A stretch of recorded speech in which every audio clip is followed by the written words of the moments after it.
appeal NLA and OPO and another. This is a battle about a book. The central themes of the book are a terrible story of sexual abuse, which the author suffered as a child from a boxing coach at his first school, and his discovery of music as a means of salvation from the trauma which he suffered. The story is told in language which may shock the reader by its searing frankness.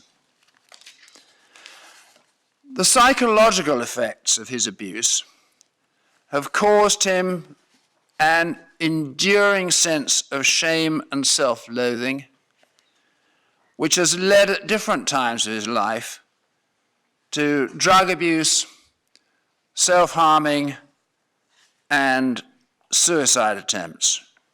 All this he recounts with candor.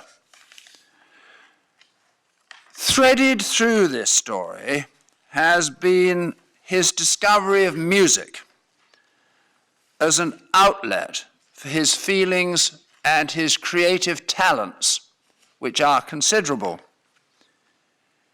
It has been for him nothing short of a lifeline. He has become a successful professional musician, and in this book he weaves the themes together. What is the objection to the publication of this book?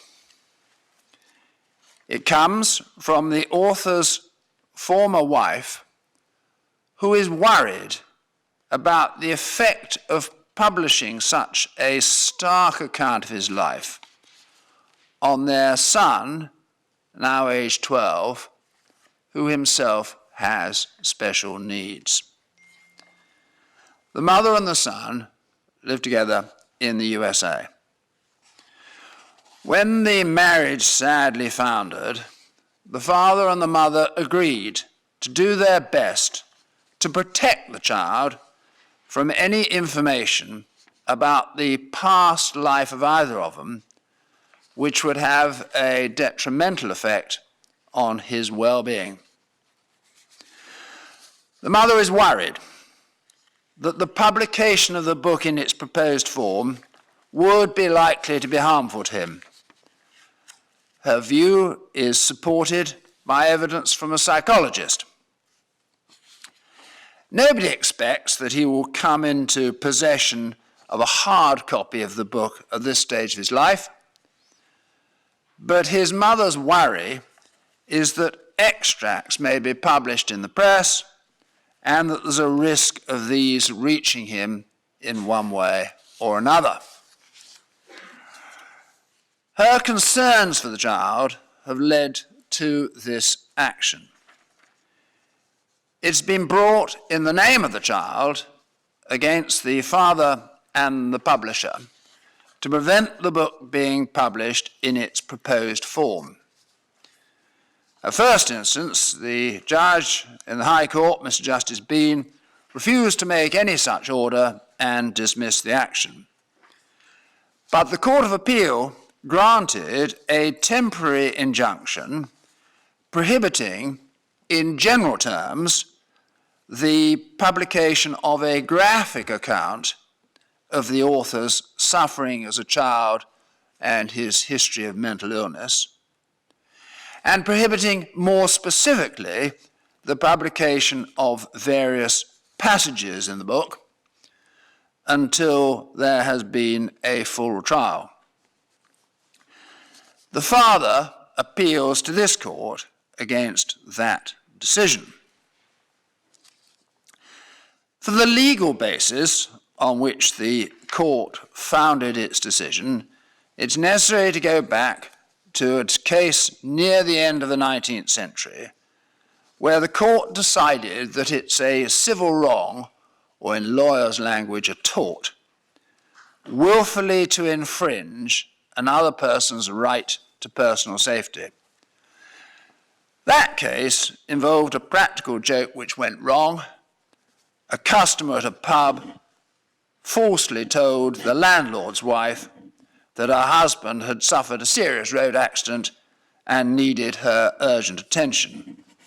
The shock caused her to become ill, and the court held that she was entitled to recover compensation for her illness. So far, the cases decided in that area of the law, and there haven't been many of them, have all been cases of deceptive language or verbal threats. The present case is novel in two ways. First, it is an attempt to expand the tort to prohibit a publication which isn't intended to deceive or intimidate anybody, but is autobiographical. Secondly, the essence of the complaint is not the story which the author wants to tell, but how he wants to tell it. This court is unanimous that the law should not be expanded in this way, and that there is no proper basis in law for the court censoring the author's account of his life story in the way that he chooses to tell it.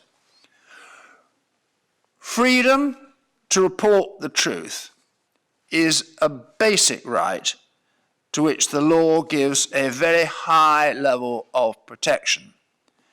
And the author's right to tell his story includes the right to tell it as he wishes. There's no suggestion that this book involves any breach of confidentiality. Of course, vulnerable children need to be protected as much as possible from exposure to material which would harm them. That applies to a lot of material in the public domain. But expanding the law of tort to ban a publication such as this is not the right way of doing so. The appeal is therefore allowed, and the order of Mr. Justice Bean is restored. Until now, the parties have been kept anonymous. There is no longer any justification for requiring the author to remain anonymous. He is James Rhodes. In the book, he uses fictitious names for his son and former wife, and there is currently in place an order made by the courts below which prohibits the publication of any material likely to identify the child while he is still a child.